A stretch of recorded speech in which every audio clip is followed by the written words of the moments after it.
Imagine ruling an empire so vast it swallows mountains, commands millions, and bends entire rivers to your will.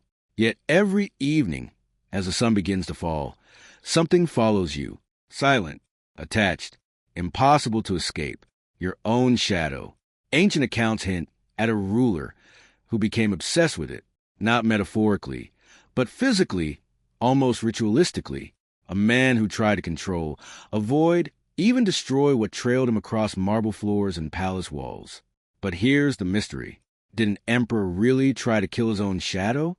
Or is this one of history's strangest misunderstandings, born from fear, power, and the fragile line between reality and legend? To understand the story, we have to go back more than 2,000 years to one of the most powerful rulers in human history, Qin Shi Huang, the first emperor of a unified China. He rose from a fractured world of warring states, defeating rival kingdoms one by one until, in 221 BCE, he declared himself something no ruler had ever claimed before: first emperor. His empire was immense. Standardized writing, currency, measurements, massive construction projects, early versions of what would become the Great Wall. But absolute power came with absolute fear, because Qin Shi Huang knew something most conquerors eventually learn. The more enemies you defeat, the more invisible ones you create. Assassination attempts weren't just rumors. They were real, recorded. One of the most famous involved a man named Jing Ku, who nearly killed the emperor during a diplomatic meeting. After that, everything changed. The emperor became increasingly paranoid. He moved between palaces constantly, never sleeping in the same place twice. He avoided revealing his location. Even court officials often didn't know where he was. And then, something stranger appears in later accounts. Descriptions of an emperor who avoided certain lighting conditions, who walked in carefully arranged spaces, who was deeply unsettled by what followed him on the ground, his shadow. Now, no primary source directly states that Qin Shi Huang tried to kill his shadow. That phrase appears much later, emerging from layered interpretations, translations, and folklore. But the behavior behind it? That's where historians start paying attention, because in ancient Chinese thought, shadows weren't just visual effects. They were symbolic. A shadow could represent the soul, or a double, or even a hidden self, something tied to fate, death, or spiritual imbalance. So when later writers described a ruler disturbed by his own shadow, they may not have meant he literally attacked it. They may have meant he feared what it represented. But here's where the story deepens. Qin Shi Huang was obsessed with immortality. He sent expeditions across seas in search of elixirs. He consumed mercury-based compounds, believing they would extend his life, ironically accelerating his death. He surrounded himself with astrologers, alchemists, and mystics. And in that world, shadows mattered. They shifted with time, with light, with cosmic alignment. Some beliefs suggested that disturbances in one's shadow reflected disturbances in the balance between body and spirit. So imagine this: an emperor already targeted by assassins, already obsessed with death, already searching for ways to escape mortality, begins to interpret something as simple as a shadow as a threat, not physical, but symbolic, a sign that something was wrong, or coming. But historians don't all agree.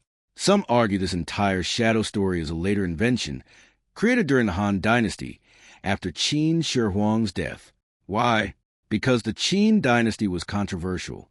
Brutal laws, book burnings, harsh punishments. Later historians had reason to portray the emperor as unstable, even unhinged. And what better image than a ruler so powerful, yet so mentally consumed that he feared his own shadow? Others suggest a linguistic explanation. Ancient Chinese texts often use metaphorical language that doesn't translate cleanly into English. The word interpreted as shadow could also refer to influence, hidden forces, or unseen threats. In that sense, killing his shadow might not mean attacking a literal silhouette. It could mean eliminating perceived enemies, even imaginary ones. And that interpretation fits something we know for certain. Qin Shi Huang ordered purges. He executed scholars, silenced critics, removed anyone who challenged his authority. In a way, he was constantly trying to destroy the unseen forces around him, the shadows of dissent. But there's another layer: archaeology. when his tomb was discovered, guarded by the famous terracotta army. It revealed something extraordinary. Thousands of life-size soldiers, frozen in formation, protecting him even after death. Why would a ruler need an entire army in the afterlife? Because the fear didn't end in life. It followed him beyond it, just like a shadow.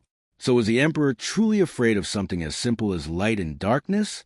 Or was this story a reflection of something deeper?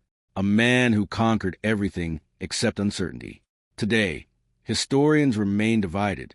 Some see the shadow story as exaggerated propaganda. Others view it as a symbolic window into the psychology of absolute power. And some believe it preserves a distorted memory of real behaviors, filtered through centuries of retelling. But almost all agree on one thing. Qin Shi Huang lived in constant fear of death, of betrayal, of forces he couldn't control.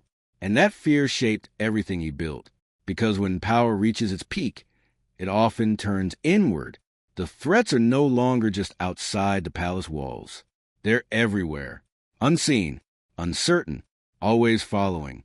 So maybe the emperor never tried to destroy the shadow on the ground. Maybe he was trying to destroy what it meant. The idea that no matter how powerful you become, there's always something you cannot escape. In the end, Qin Shi Huang built an empire that outlived him by centuries. But the story that survives isn't just about his victories. It's about his fear. Because the greatest rulers in history didn't just battle armies. They battled the invisible. And sometimes the enemy that followed them the closest was never outside at all.